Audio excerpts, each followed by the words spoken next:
Minister Matthew back with a revelatory experience. I'm going to share something about the kingdom of God. You know, most Christians and even some preachers, they mix up the kingdom of God and the kingdom of heaven. The Lord Jesus in Matthew chapter 13, when he gave us the parables, the parable of the sower, the parable of the tares, the parable of the talents, he was likening those parables to the kingdom of heaven. But there's a difference between the kingdom of heaven and the kingdom of God. The kingdom of God is come. The kingdom of God is here on earth. The kingdom of God is functioning right now as we are speaking. There's a big difference. So we want to delve right now and speak about the kingdom of God in a nutshell. Let's go to the book of John chapter number 3. John chapter number 3. I will start from verse 1. There was a man of the Pharisees named Nicodemus, a ruler of the Jews. This man came to Jesus by night and said to him, Rabbi, we know that you are a teacher and you come from God. No one can do these signs that you do unless God is with him. Jesus answered and said to him, most assuredly, listen to this, most assuredly I say unto you, unless one is born again, he cannot see the kingdom of God. The Lord Jesus is speaking about the kingdom of God. He says, unless one is born again, he cannot see the kingdom of God. Wow. I love this. Listen carefully. Unless one is born again, he cannot see the kingdom of God. So the kingdom of God is here on earth. But for you to be able to see it and appreciate it, you need to be born again. We ask a question, how does one get born again? Romans 10, verse 10. With the heart, men believeth, and with the mouth, confession is made unto salvation. That's how a person is born again.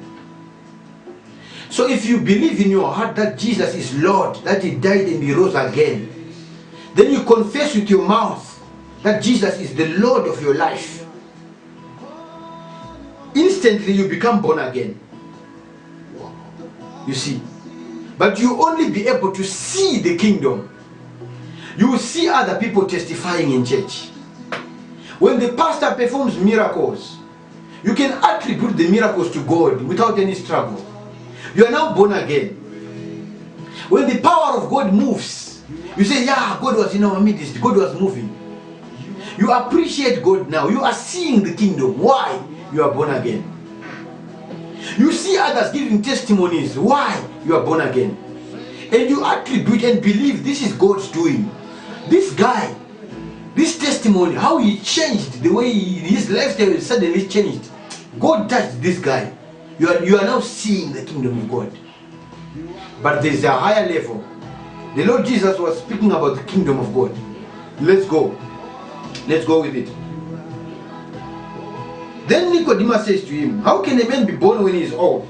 Can he enter a second time to his mother's womb and be born? Jesus answered, most assuredly I say to you, listen, most assuredly I say to you, unless one is born of water and the Spirit, he cannot enter the kingdom of God. My God, my God. So in church, 90% of the people in church can see the kingdom. They relate to testimonies. They appreciate God. They sing songs. They can see the kingdom. They no longer argue with the miraculous. They no longer argue with the prophetic. They no longer argue with all the church settings. They can see the kingdom. They can appreciate. But only a small percentage can participate in the kingdom. God says you cannot enter. Then he says, unless you are born of water and the Spirit, you cannot enter. Most people are just seeing the kingdom. Now, this is the reason why you've been complaining why these things are happening to you and you are born again. It's not enough to be born again. It's not enough to be born again.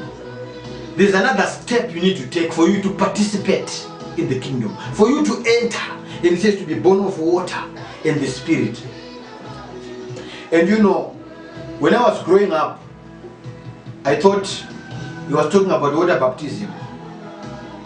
Water baptism is very, very necessary. We'll share about the relevance and significance of water baptism. But in this case, he was not talking about water baptism. He says, born of water. Now, if you look at Ephesians chapter number 5, verse 30, chapter number 4, verse 30, he says, being washed with the washing of water by the word of God. And 1 Peter chapter 1, verse 23, he says, we are not born of corruptible, but of incorruptible seed, of the word of God, which liveth and abideth forever. So we are born of water. What is the water? You are born of the word, which lives and abideth forever. So you need to be born of the word and the Holy Ghost for you to participate in the kingdom. So many people are spectators in the Christendom.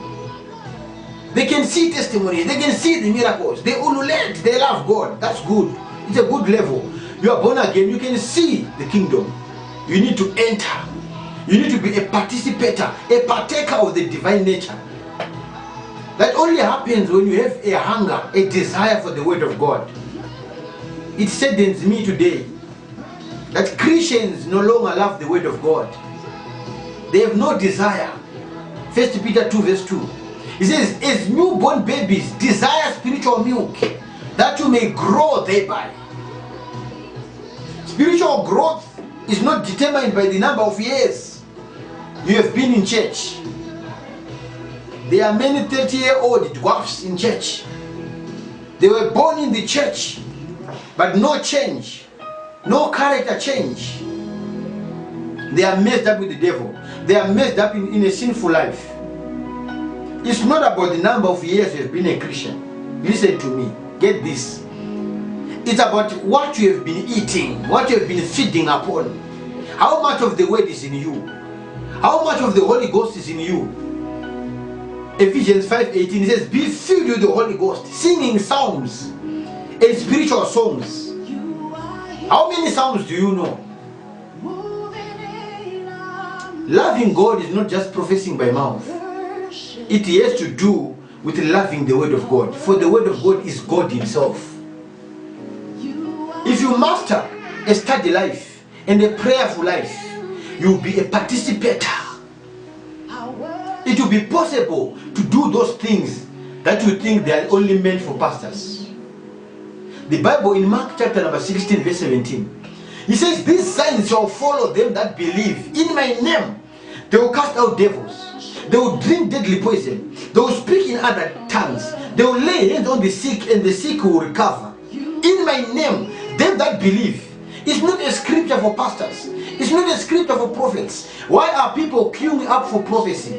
Why are people queuing up and paying for one-on-one? Why? They don't understand who they are. My people perish for lack of knowledge. Every Christian has the power to heal. Every Christian can speak in tongues. Every Christian can cast out a devil. But we have Christians who need to be casted devils out of them. Oh Jesus. Light and darkness cannot go together. You cannot be demon possessed. You can only be demon oppressed because of ignorance. Today, I want to pray for you.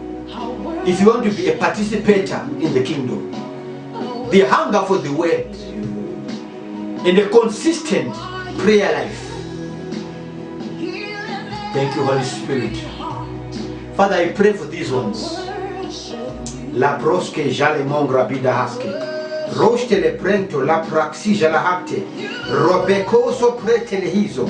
Maranto plerekeno mahasti. La rakushke pretenehika.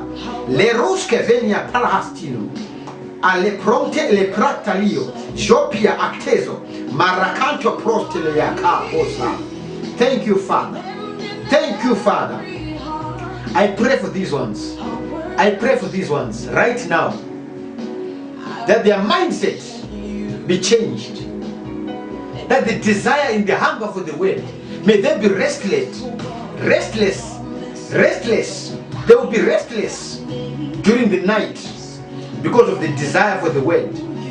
Thank you, Father. Thank you, Holy Spirit. They will be prayerful. Their feeble knees are strengthened right now. In the mighty name of Jesus, they shall participate in the kingdom. They shall go out there and win souls. They shall go out there and demonstrate the power of God. They will not wait for the pastor. They will not wait for the prophet. They shall know the power of Christ in them. They shall know the power that they are carrying. This treasure in earthen vessel, in the mighty name of Jesus, begin to move right now in the reality of that power, in the reality of that ability. In Jesus' name, amen. God bless you. It is well.